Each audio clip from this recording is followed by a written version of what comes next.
आज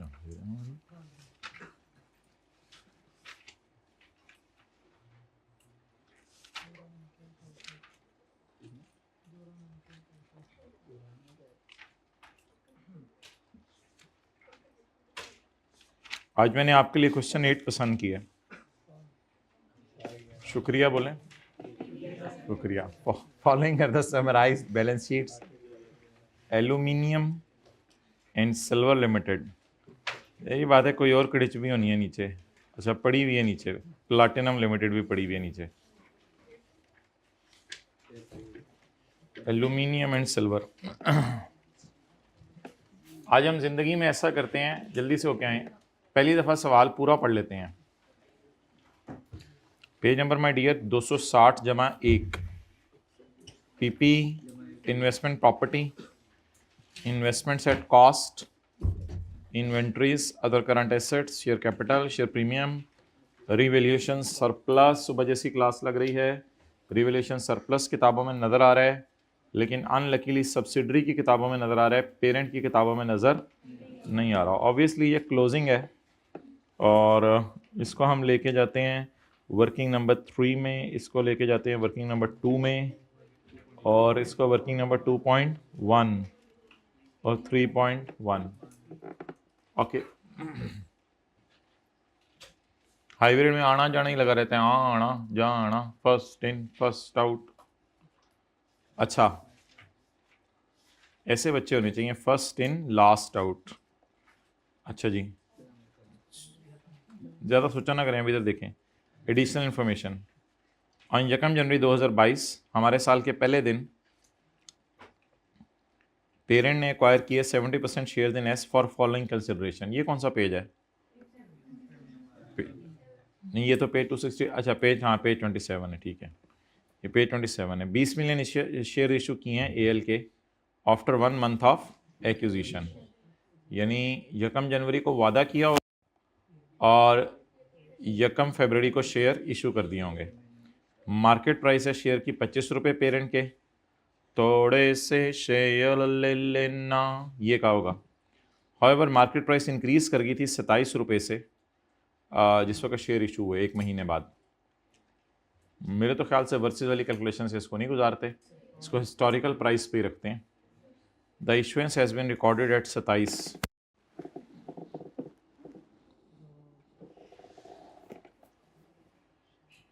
चलें आगे। Cash payment of 304 million after 3 years. 3 साल बाद कैश पे होने 304। अगर ये परफॉर्मेंस पे डिपेंडेंट नहीं होगा तो 3 साल का डिस्काउंट रेट यूज़ करते हुए इसकी पीवी निकालेंगे। The amount payable has been recorded in full in AL books.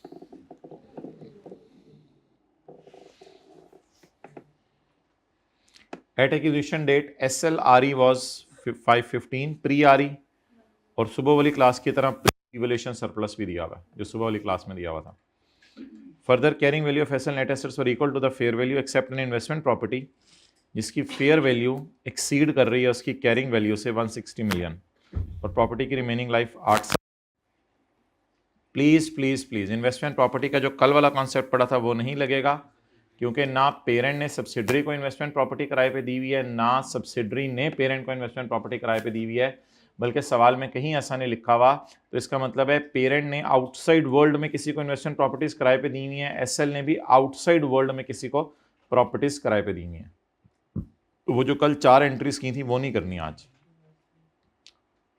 बहरहाल आप लोग अगर कॉस्ट मॉडल यूज कर रहे हो एएल और एसएल अपनी सेपरेट फाइनेंशियल स्टेटमेंट में इन्वेस्टमेंट प्रॉपर्टी के लिए, तो तरह तसल्ली से बात अब सुननी और समझनी है। अगर आप अपनी सेपरेट फाइनेंशियल स्टेटमेंट में कॉस्ट मॉडल यूज कर रहे हो तो कर लो, लेकिन प्लीज़ सऊदी किंग के जाने से पहले एक एडजस्टमेंट तो मजबूर करनी होती है। वो मजबूरी में ये करनी है कि एस के सारे एसेट्स को फेयर वैल्यू पे लाना होता है, चाहे जो मर्जी एसेट है, हत्ता कि उसकी इन्वेंट्री को भी फेयर वैल्यू पे ले आते हैं, तो इन्वेस्टमेंट प्रॉपर्टी को क्यों नहीं लाएंगे। तो ये नॉर्मल एडजस्टमेंट है जो वर्किंग 1 से इंशाल्लाह अभी हम रूट कराएंगे, तो इसकी तो कोई टेंशन नहीं। अच्छा, तो पेरेंट अपनी सेपरेट फाइनेंशियल स्टेटमेंट में और सब्सिडरी अपनी सेपरेट फाइनेंशियल स्टेटमेंट में IAS 40 का अगर कॉस्ट मॉडल यूज़ करिए, हमें इस पर एतराज़ नहीं, लेकिन सब्सिडरी की सारी चीज़ों को एक्विजिशन डेट पे फेयर वैल्यू पे लाना होता है। इस वजह से मशहूर ज़माना एडजस्टमेंट करनी पड़ेगी। इसकी तरफ मैं आता हूँ। 0.3 की तरफ। SL मेड सेल ऑफ 150 मुफ्त के नंबर देता है तो हमें। पेरेंट ने एक्वायर किए हैं 5 million shares in platinum for 91 million. इसका मतलब है 91 मिलियन इसमें वो वाला पड़ा हुआ है, एसोसिएट वाला। हाथ दो गए, मुफ्त में नंबर लेने हो तो तेरा पेपर दे दें आई कैप। On acquisition date fair value, हाथ दो गई, एसोसिएट के शेयर की फेयर वैल्यू दे रहा है। पेरेंट ने एक डायरेक्टर अपना रखा हुआ है एसोसिएट में। वैसे तो हमने पढ़ा था अगर 25% शेयर हैं तो वैसे ही ये एसोसिएट बन जाती है, लेकिन एक डायरेक्टर रख दिया तो ये भी अच्छी बात है। पांच बातें पढ़ी थी, 5 में से कोई एक बात पूरी हो रही हो। अगर इधर 18 होता ना तब भी हम इसको एसोसिएट ही कहते हैं, क्योंकि हमारा एक डायरेक्टर है इसमें से, फिर ज़रा ज़्यादा मज़ा आता। लेकिन अभी तो इसके मुताबिक भी एसोसिएट है, इसके मुताबिक भी एसोसिएट है। ड्यूरिंग 6 मंथ्स एंडेड, अच्छा mid of year acquisition associate, दूसरी बीवी ताज़ा आई है, 6 महीने हुए हैं। During the 6 months ended PL reported profit of 52। बड़ा तेज है क्या, तो मैंने 6/12 लगा देना था। During 6 months PL reported a profit of 52, तो तेज होता जा रहा है, तेज होता जा रहा है। तो 6 महीने का प्रॉफिट दे रहा है, खेल मेरे से। कहते हैं मैं क्या करूं, मुझे समझ नहीं आ रही कहां से बच्चों को फेल करूं। तो दे ही 6 महीने का प्रॉफिट दिया कि 6/12 करें ही ना। ये तो बहुत तेज हो गया। AL has recorded its share of dividend 5 million. इसमें भी परसेंटेज नहीं लगानी पड़ेगी, बहुत तेज हो गया तू। इट्स शेयर यार सही शुगर लगा रहे तो मुझे समझ आ रही है, साथ साथ रशीद ने लगा दी होगी परसेंटेज इस पे भी, और इसको भी 6/12 कराया होगा। मैं नहीं करूंगा,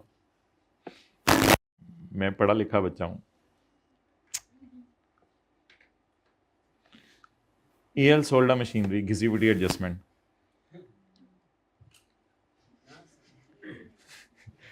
A fair value loss of 22 million needs to be recorded in respect of remaining investment. Remaining तो बच जाएंगी ना इसमें से, जब कुछ वर्किंग 1 में चली जाएंगी, कुछ वर्किंग 7 में चली जाएंगी, और बल्कि मेरे ख्याल से इसमें 3 एडजस्टमेंट्स होंगी। कुछ रेक्टिफिकेशन की एडजस्टमेंट्स होंगी, फिर कुछ वर्किंग 1 में जाएंगी, फिर कुछ वर्किंग 7 में जाएंगी। जो रिमेनिंग जाएंगी उनके ऊपर फेयर वैल्यू लॉस रिकॉर्ड करना है, तो वो देंगे बस P&L डेबिट, इन्वेस्टमेंट, क्रेडिट। शायद वो IFRS 9 वाली हो इन्वेस्टमेंट्स, तो उसके ऊपर लॉस रिकॉर्ड कर देंगे, CRE में डाल देंगे। तो fair value loss of 22 million needs to be recorded on remaining investment. अभी तो रिमेनिंग हमने निकाली नहीं, तो इसको करें क्या फिर। AL my agency proportionate share of income. Rashid मैंने लग रहा है मेरे को हो जाना है सवाल, मेरे को आसान ही लग रहा है। चल सैड से हट जा आज, प्यार से ना ऐसे इधर वाले को इधर करें और उधर वाले को इधर करें। हाइब्रिड में फर्जी हाथ करके ना, इधर वाले को इधर करें, उधर वाले को इधर करें, और तैरना शुरू कर दें।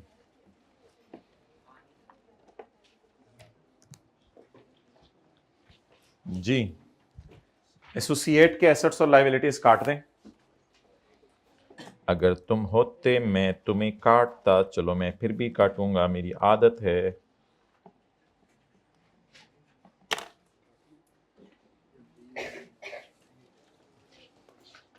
ओके गाइस, गाय PPE लाए 1160 960 अगे गाय। तो इसको जब शिफ्ट ही मैंने PPE में करना है, तो अभी PPE में डाल देता हूं डायरेक्ट ही। इसको PPE में तब शिफ्ट करना है जब पेरेंट ने सब्सिडरी को या सब्सिडरी ने पेरेंट को इन्वेस्टमेंट प्रॉपर्टी किराए पे दी हो। तो अभी ये इंडिपेंडेंट पार्टीज की हैं। +2 इन्वेस्टमेंट्स जी कितनी है investments as per question? 1000। Inventory 365 plus 180। बस टोन किसी तरह सेम रखनी थी जो 180 में थी, ये इंश्योर करना होता है आपने। Other current assets plus 270। Share capital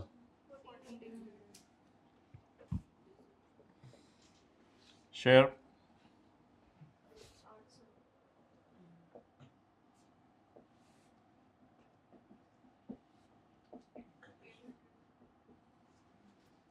G आगे।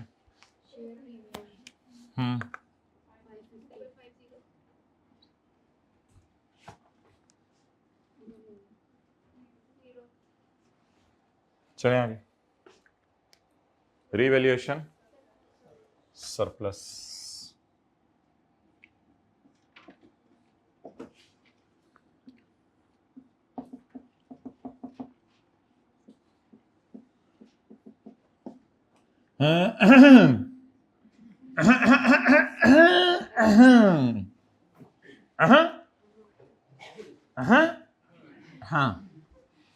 That's nice, guys.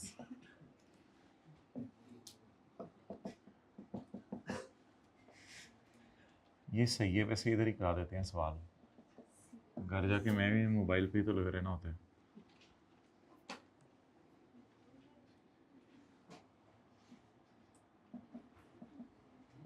भाई खुदा के लिए अभी मोबाइल छोड़ दें, वरना तो फिर ये आपकी नस्लें ही आपको कहेंगी अब्बू खुदा के लिए बस कर दें। अच्छा सी नेक्स्ट, बस बात को फैलाया ना करो, खत्म किया करो।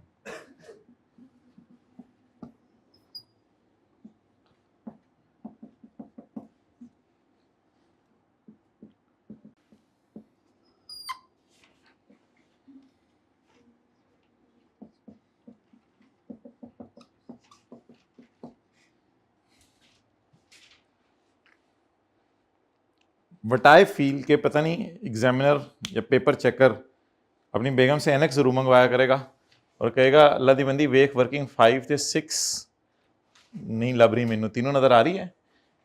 ਇਹ दीवाना वेख वर्किंग 4 ਤੋਂ ਬਾਅਦ 7 ਕਰ ਰਿਹਾ ਹੈ। ਅਗਲੇ ਬੱਚੇ ਦਾ ਪੇਪਰ ਉਹ ਵੀ ਇੱਥੋਂ ਹੀ ਪੜਿਆ ਸੀ, ਉਹ ਵੀ ਨਾਲ ਹੀ ਹੈ। ਇਹ ਸਾਰੇ ਇਕੱਠੇ ਕੋਈ गेम पाई है इन्होंने, नकल नुकल ला रहे हैं। ये पकड़े जाने आप लोगों ने, इस तरह मैं बता रहा हूँ। यानी ये 3 बच्चे इकट्ठे जो है वर्किंग 7 की है इन्होंने। अब मुझे नहीं पता हमने इसको कैसे टैकल करना है, क्या हल करना है, हल बता दें, आज इसका भी हल कर लें कोई। तो ठीक है, वही वाला हल कर लें। वर्किंग 5 खोलें फिर काट दें, 6 खोलें फिर काट दें। वर्किंग 5 और 6 में कोई डिफरेंस वगैरह निकाल लीजिएगा, या कोई और चीज़ करनी है वो कर लीजिएगा। अच्छा, वो कह रहे सब ने काट देनी है इस तरह। क्या हल, होमवर्क में क्या हल कर रहे हैं कोई बताए? अच्छा बच्चा,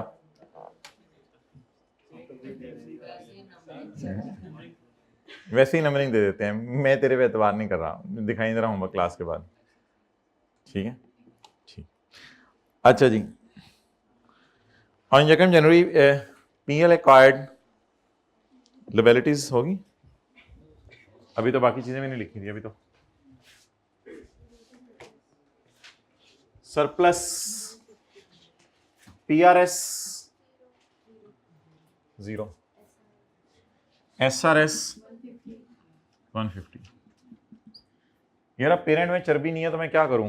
PTCL में चर्बी नहीं है, सब्सिडरी माशाल्लाह चर्बी है काफी, गोश्त है अल्हम्दुलिल्लाह दोनों में। नहीं, मैंने तरतीब से लिखना है।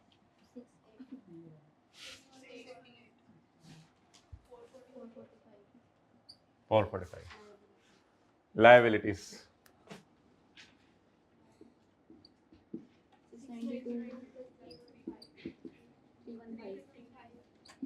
315, यहां तक नोट कर लें।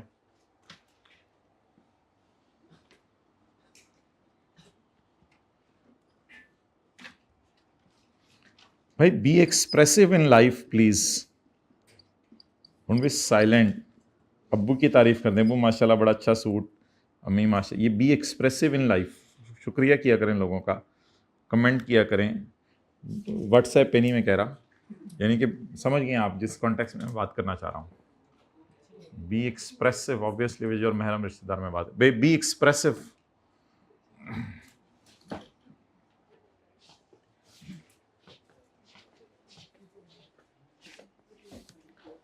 ऑन 1 जनवरी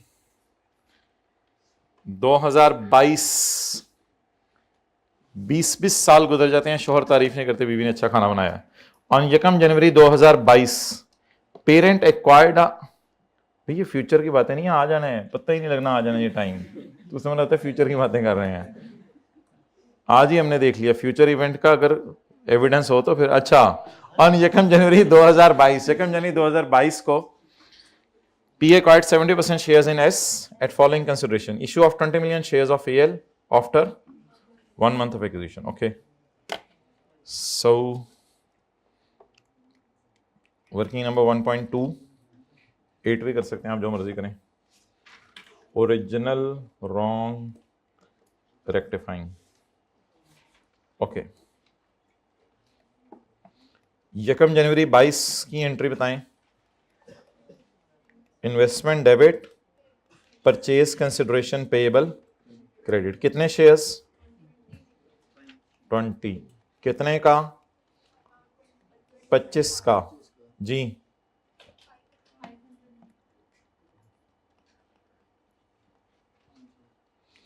यकम फरवरी 22 को क्या एंट्री होनी चाहिए? ओरिजिनली उसने जो कर दिया वो मैं भी कर दूंगा.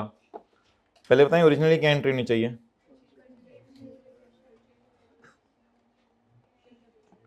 खुदा के लिए 27 को ना देखिएगा मेरे डियर. मैंने कहा था कि जिस वक्त आप शेयर देने का वादा करें तो अब आपने जो है वो हिस्टोरिकल प्राइस पे ही एंट्री करनी है, कोई वर्सेस वाली कैलकुलेशन से नहीं गुजारना. तो 20 इंटू 10, 20 इंटू 15, 300. डन. ये तो पेज 27 अगर आपको नहीं आता तो ये उसकी कमी है. तो रॉन्ग एंट्री में बता दें क्या हुई है. उसने शायद वो अकाउंट खोला ही नहीं, परचेज कंसिडरेशन पेएबल वाला. द इश्यू ऑफ शेयर्स अल्हम्दुलिल्लाह has been recorded but in लिल्लाह इट्स 27. शेयर इशू रिकॉर्ड हो गया लेकिन किसके ऊपर?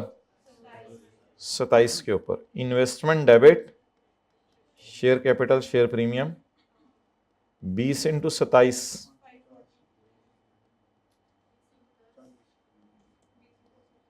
हिस्टोरिकल प्राइस पे हुए या जिस दिन इशू हो रहे थे? इशू हो रहे थे. हालांकि होना किस पे चाहिए?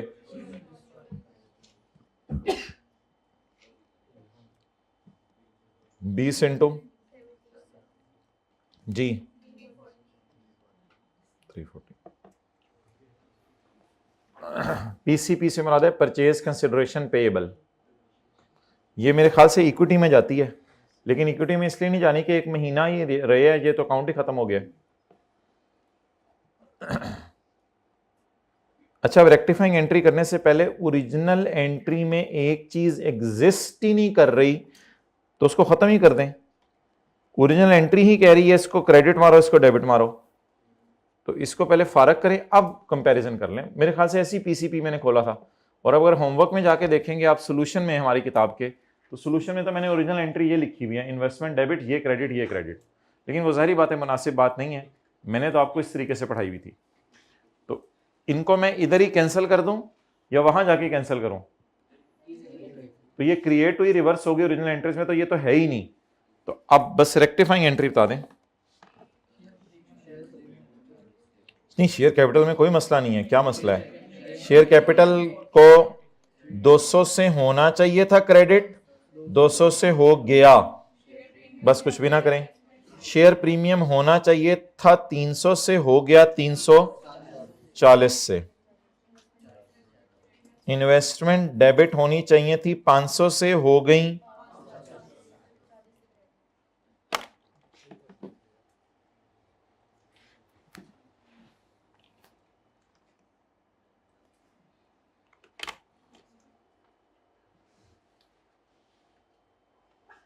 The share issue has wrongly been recorded at 27 instead of 25. जल्दी करें.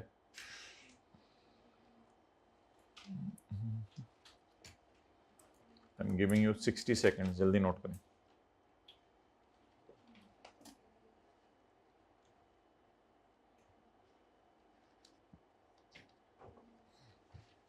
हाँ जी माय डियर, आपने मैसेज, ओ हाँ, that's very important to watch. हाँ, वेल डन, एक्सेलेंट, ज़बरदस्त. I really appreciate your efforts. शुक्रिया, थैंक यू. चलें जी, शेयर प्रीमियम डेबिट कितने से, नहीं अब ये कोई ओरिजिनल एंट्री पोस्ट नहीं हो रही, इसकी गलती सही हो रही है। शेयर प्रीमियम डेबिट और investment credit, rectification through working 1.2।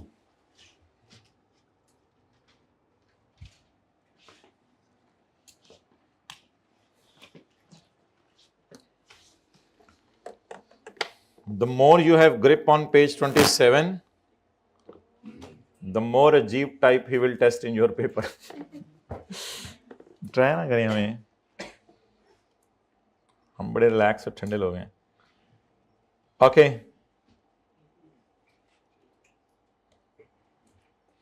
Working 2.2।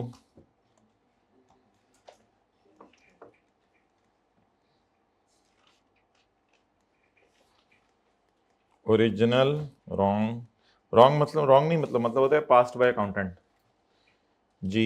1 जनवरी 22 की एंट्री बताएं ओरिजिनल। ओ ऐसे ना बोलो, ये डेफर्ड कंसिडरेशन पेएबल है 340 into 1.15 raise to power minus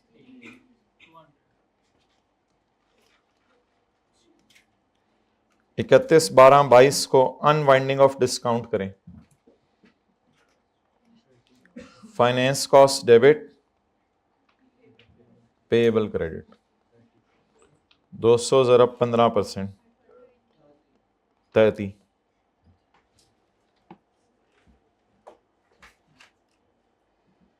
चलें रॉन्ग एंट्री जरा खुद सोचें क्या हुई है, करते हैं।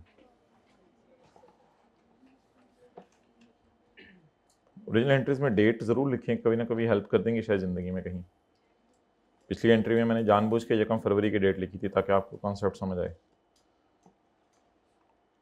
ओ द अमाउंट पेएबल, चीख मारनी है आपने पेपर में बट थोड़ा सा आहिस्ता दिल में। The amount payable has been recorded in full in AL books. नहीं, अब उस पर इंटरेस्ट तो नहीं निकाला होगा ना, जब उसने पहले 304 पे लायबिलिटी बुक कर ली, फिर आप ये कैसे कह सकते हैं कि उस पर इंटरेस्ट भी निकाला होगा? वो तो पहले दिन से ही 304 देने को तैयार है। The amount has wrongly been recorded at full, यही एंट्री बनेगी अब। चलें रेक्टिफाइंग एंट्री करें फिर मैं पोस्ट करूं। डेफर्ड कंसिडरेशन छोड़ो ना यार, बस पेएबल है। इन फाइनेंस कॉस्ट तो नहीं, वो तो P&L में जाएगी ना, CRE। हाँ ये बोलो इस पे नहीं, जब उसने फुल अमाउंट रिकॉर्ड की तो फिर इंटरेस्ट तो उसने रिकॉर्ड नहीं किया ना, इस तरह सोचना पड़ेगा। अब उसने अनवाइंड कैसे करना है डिस्काउंट को जब डिस्काउंट ही नहीं किया जी। इन्वेस्टमेंट डेबिट होनी चाहिए थी 200 से, हो गई 304 से 104। आगे बोले, पेएबल डेबिट होना चाहिए था, पेएबल अच्छा जी पहले पढ़ लें। क्रेडिट होना चाहिए था 200 से, हो गया नहीं 230 से, हो गया 300। क्या करें 74 से डेबिट। फाइनेंस कॉस्ट रिकॉर्ड होनी चाहिए थी, नहीं हुई।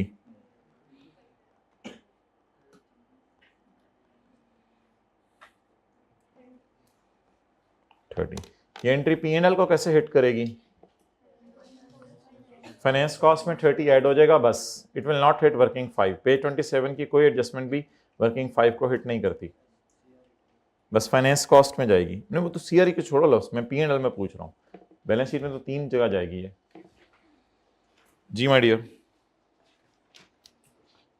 करवाएं इसको। हाँ जी रेक्टिफिकेशन वर्किंग 1.3 डबल एंट्री पूरी कराए ना। इन्वेस्टमेंट क्रेडिट पेएबल डेबिट कितने से 74 से।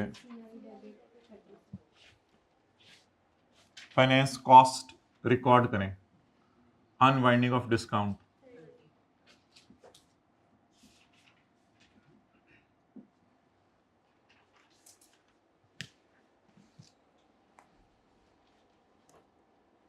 हाँ कोई बच्चे ऐसे आ गए हैं दुनिया में जो ज़बानी सोच के रेक्टिफाइंग एंट्री कर लेते हैं, तो मुझे कोई मसला नहीं कि वो सोचें इन्वेस्टमेंट और पेएबल में 304 चला गया, इंटरेस्ट निकाल के देख लें कि इन्वेस्टमेंट और पेएबल में और इंटरेस्ट और पेएबल में इतना जाना था।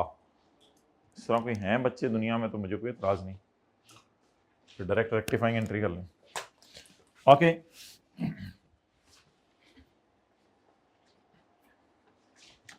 क्या हो गया 856, तो मेरे ख्याल से 1000 गलत फिगर थी और बैलेंस शीट में जो नज़र आ रही होनी चाहिए थी एज पर क्वेश्चन वो 856 होनी चाहिए थी। तो क्वेश्चन में नज़र 856 आनी चाहिए थी, नज़र 1000 आ रही थी। तो कोई अगर गलतियां ना हुई होती तो 856 नज़र आ रही होती। अच्छा 856 को अब थोड़ा सा कहाँ लेके जाने, वर्किंग वन में, थोड़ा सा वर्किंग वन में, थोड़ा सा वर्किंग 7 में, और सवाल में एक और लाइन भी एंड पे डली हुई है, कुछ अदर इन्वेस्टमेंट्स भी हैं, तो वो तो फेस पे जाएंगे ना। अच्छा जी, अब बस मेरा आपसे ये सवाल है कि वर्किंग वन में क्या जाना है, ये अगर आप लोगों ने बता दिया तो जबरदस्त हो जाएगा। वर्किंग वन में क्या जाना है,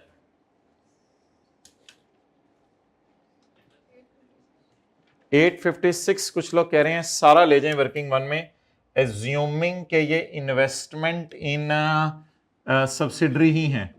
इस पे किसी को कोई एतराज तो बता दें। कुछ लोग कह रहे हैं पूरा 856 ही ले जाएं वर्किंग वन में, बस कोई अदर इन्वेस्टमेंट्स भी नहीं है और वर्किंग 7 में लेके जाने के भी काबिल कोई नहीं है। कुछ लोगों की ये राय है।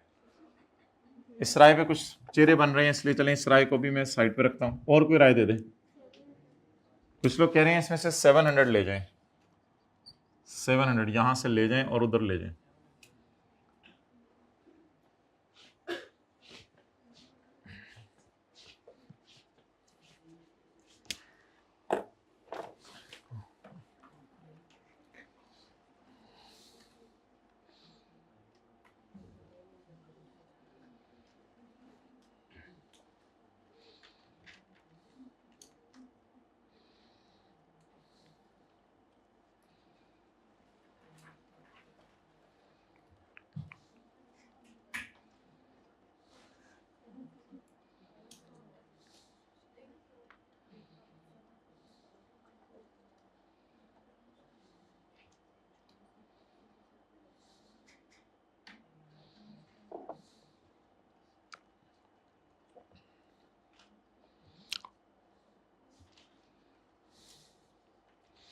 ओके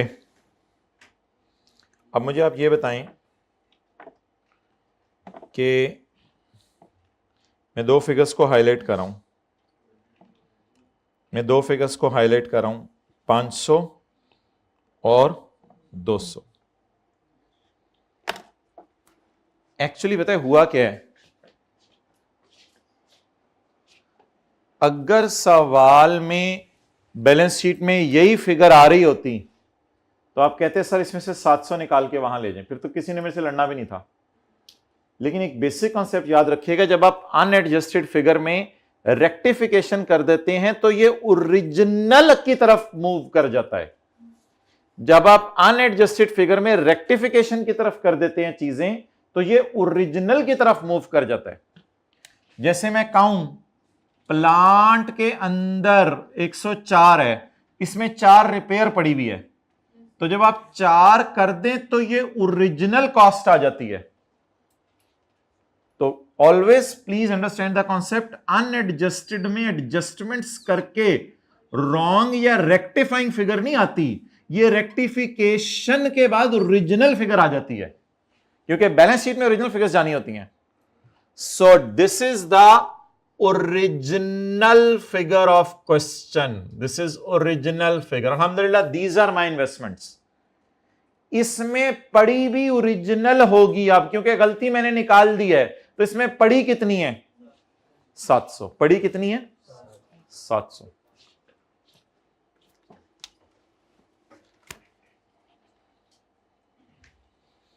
और जिस चीज को मसला हो रहा है इधर देखें, 540 में से असल में 40 निकाल दिए मैंने, तो 500 ही पड़ा हुआ है अब उस 800 कुछ में। और जिसको मसला हो रहा है मैंने 304 में से 104 निकाल दिया है, तो पड़ा 200 हुआ है। तो मैं तो इस तरह नहीं लेके चल रहे थे, टेक्निकल तरीके से कौन सोचेगा पेपर में। असूल बेसिक ये होता है कि जब आप रॉन्ग फिगर को रेक्टिफाई कर दें तो जो अब एडजस्टेड फिगर निकली है actually it is original figure. So now take to working one. अब मैं क्या कहूं कि इसमें कुछ भी नहीं पड़ा हुआ, या इसमें एसोसिएट वाली और सब्सिडरी वाली और as per my question other वाली 3 एडजस्टमेंट पड़ी नहीं है। अब इसमें 3 पड़ी नहीं है, तो अब जब ये 3 पड़ी नहीं है तो 3 को वर्किंग 1 में लेके जाना है, वर्किंग 7 में लेके जाना है और बैलेंस शीट के फेस पे लेके जाना है। Alhamdulillah, it is original figure as per question, but original figure needs to be bifurcated. Take to working one. What is original? 500 plus जितना इन्वेस्टमेंट में पड़ा हुआ है।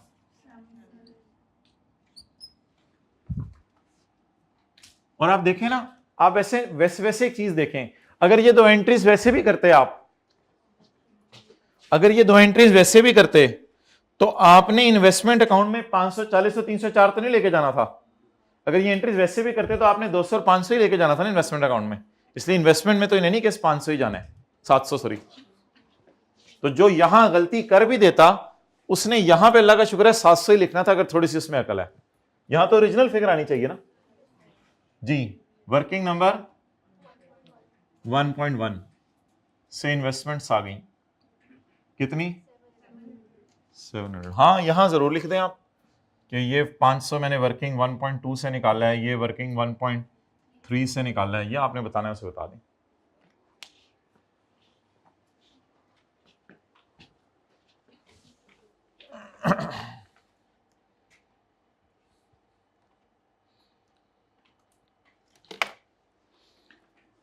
अच्छा my dear, at acquisition date SLRE was, पहले note कर लें, बस मुक गया सवाल, कुछ भी नहीं रहेगा इसमें, एक छोटा सा कॉन्सेप्ट है बस वो करके। At acquisition date SLRE and S surplus was 5, 15 एंड 105। 5 तो थोड़े अंदर आना, बाहर जा रहे हैं। 105। परी परी परी या भूत? परी। नाना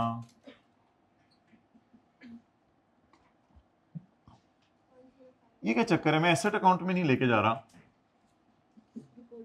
ये तो कल आज सुबह पढ़ा है ना ये कि उसकी किताबों में तो ऑलरेडी रिवैल्यूएशन मॉडल यूज हो रहा है, तो अब मैं कैसे बैलेंस शीट पीपी को कैसे छेड़ूं? पीपी तो छिड़ा हुआ है पहले ही।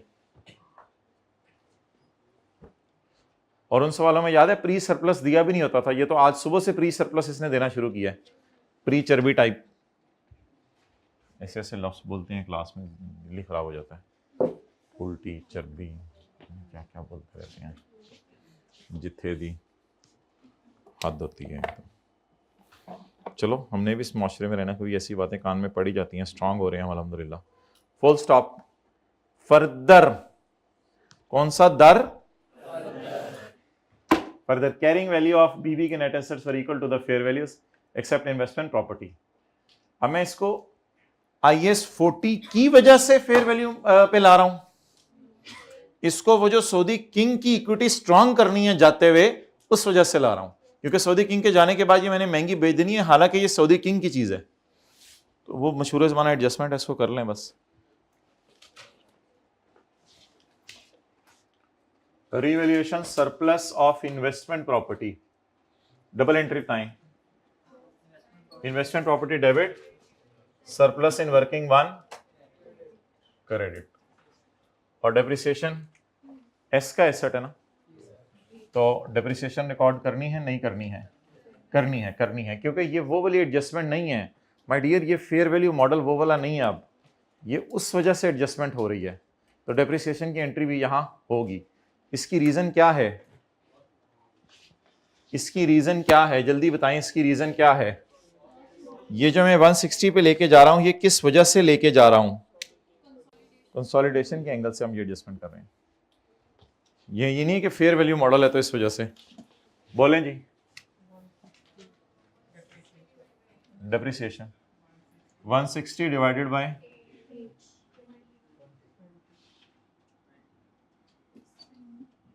SRE डेबिट जी। हाँ जाए, पॉज करना 1 मिनट। रिक्शा लेने आ गया, फिर आजा, आखिरी कर जा, आजा भाई, प्यार से बुलाया जा रहा है।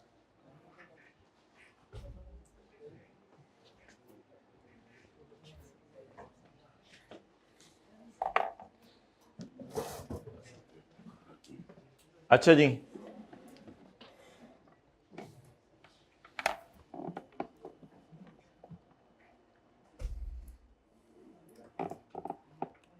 पेरेंट कॉस्ट मॉडल फॉलो कर रहे हैं, एसएल रिवैल्यूएशन मॉडल फॉलो कर रही है, पीपी के लिए इन्वेस्टमेंट प्रॉपर्टी की बात खत्म हो गई है, पीपी के लिए। अच्छा, ओह आई नो, ओह, इसलिए पेरेंट की किताबों में, हालांकि सुबह की क्लास में नजर आ रहा था, क्वेश्चन नंबर 12 था, पता नहीं कौन सा था, उसमें नजर आ रहा था, लेकिन अब नजर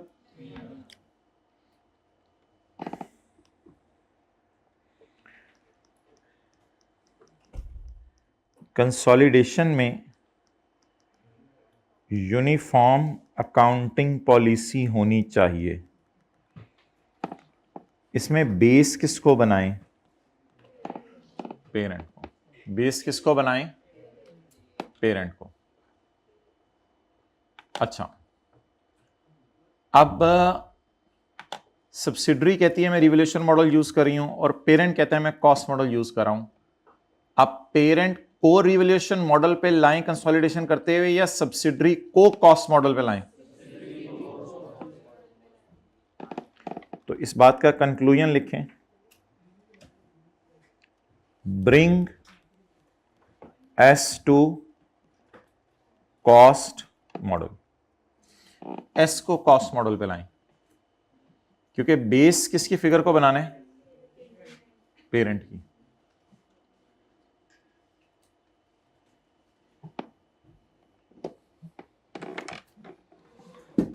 थोड़ी सी जरा इसमें एक इंटरेस्टिंग चीज देखिएगा,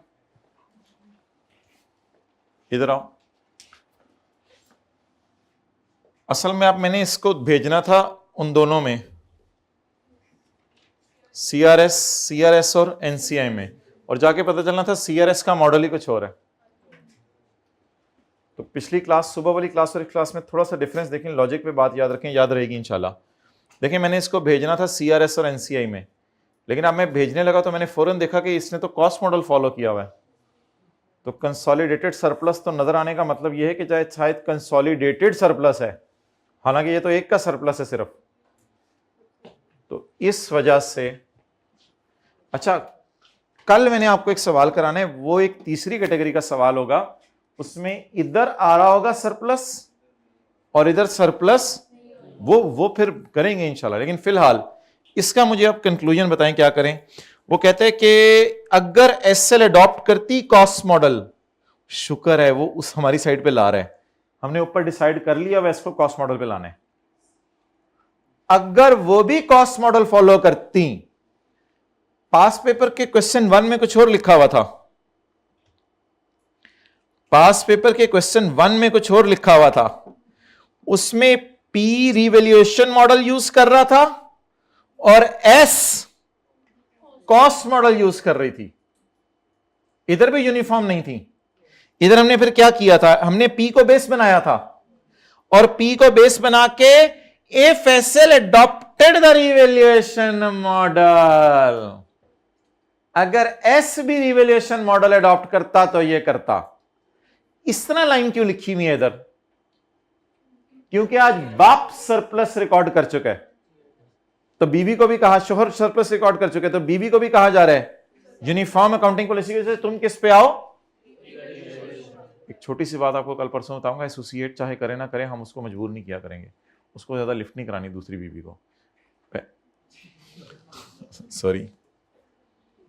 ये रूल सारे किसके लिए हैं? यूनिफॉर्म अकाउंटिंग पॉलिसी वाले, जो पहले की आई हुई है बीवी, जो नई आई है वो अपने रूल जो मर्जी करे, उसको नहीं कोई पूछ जी। ये तो जीप से, अच्छा चलें छोड़ें, वैसे ये कॉन्सेप्ट लॉजिक, अच्छा इन लॉजिक मुआशरे के मुताबिक। अच्छा, पास पेपर के क्वेश्चन 1 और इस क्वेश्चन में लाइन में फर्क बताएं। इधर क्यों लिखा हुआ है if SL had adopted cost, उधर लिखा हुआ था if SL had adopted revaluation. उधर पी रिवैल्यूएशन पे था तो एसएल तुम भी रिवैल्यूएशन पे लाओ, इधर पी कॉस्ट पे है, इसलिए अगर तुम भी कॉस्ट मॉडल फॉलो करती तो 45 का सरप्लस रिकॉर्ड ना करती। अच्छा जरा नजर माने, इसके सरप्लस पड़े कहां हुए हैं? यहां पड़े हैं ना इसके सरप्लस, और वो 45। आप बताएं इसको मैं आज रिकॉर्ड करूं सरप्लस को, या सरप्लस वाले मॉडल से कॉस्ट वाले पे आने? फिर तो उल्टी करनी पड़ेगी। करें जरा, सरप्लस रिकॉर्ड करने की एंट्री एसेट डेबिट सरप्लस, और इधर सरप्लस डेबिट, एस का रिवैल्यूएशन सरप्लस डेबिट, और पीपी ताकि वो भी किस पे आ जाए? Cost model. तो ये डिफरेंस है पास पेपर के क्वेश्चन 1 में और इसमें। एस का आरएस डेबिट और पीपी क्रेडिट।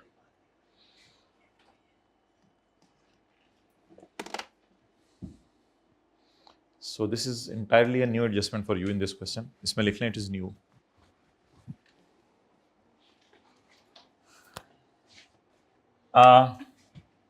बोलें जी। ओहो,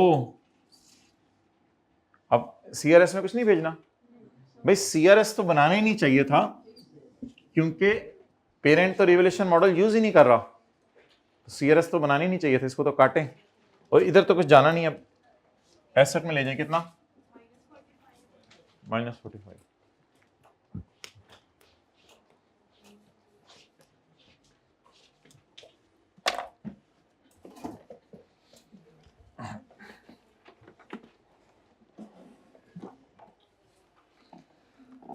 ठीक है माय डियर, सवाल खत्म हुआ सेल की एंड। इसके भी कोई टेंशन नहीं है ये। अच्छा हाँ, चलिए मैं पॉइंट 4 स्किप कर रहा हूँ, ये आपने खुद ही करना है। पॉइंट 5 91 कहाँ ले जाऊं? 91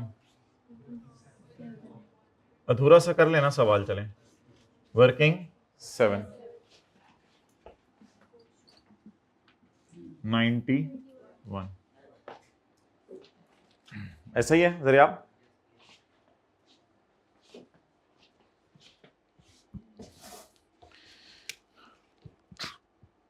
सिक्स मंथ का पैट कितना है? क्लोजिंग माइनस प्री आ रही अवेलेबल है या नया मेथड लगाना पड़ेगा? पोस्ट पैट चाहिए, जरा 6/12 करें। हुआ वह तो फिर ले एक काम तो करें ना, 30% है 20, ये तो करें ना 13, और उधर डिविडेंड नहीं 5 पे परसेंटेज लगवाए ना, क्यों नहीं लगानी? ये उसने अनाउंस नहीं किया, ये हमारा हिस्सा है। कितना? 5। पोस्ट पेट 54 है वो। आप हाँ, जवाब क्या आ रहा है? जवाब वही आ रहा होगा, मुझे पता है जवाब वही आ रहा होगा। ये प्रॉब्लम है, ये काफी पुरानी प्रॉब्लम है स्टूडेंट। ARE बोले कितना? 8। ठीक है,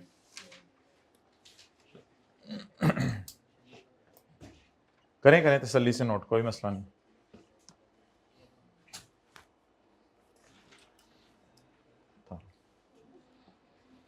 यार मशीन की एडजस्टमेंट अब मैं नहीं करा रहा, आखिरी एडजस्टमेंट कर लें।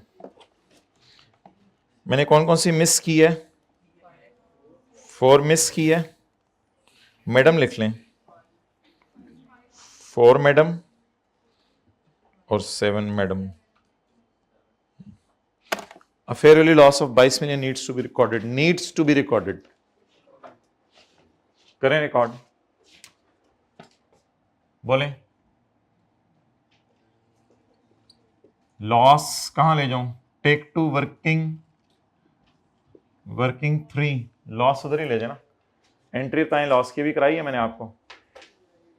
सीआरई डेबिट, असल में शायद हुआ ये होगा पेरेंट की इन दोनों के अलावा कोई तीसरी इन्वेस्टमेंट भी है और उस पर लॉस आ गया होगा, तो बोले एंट्री इन्वेस्टमेंट तो क्रेडिट हो गई ना, investment credit CRE debit, investment पे लॉस।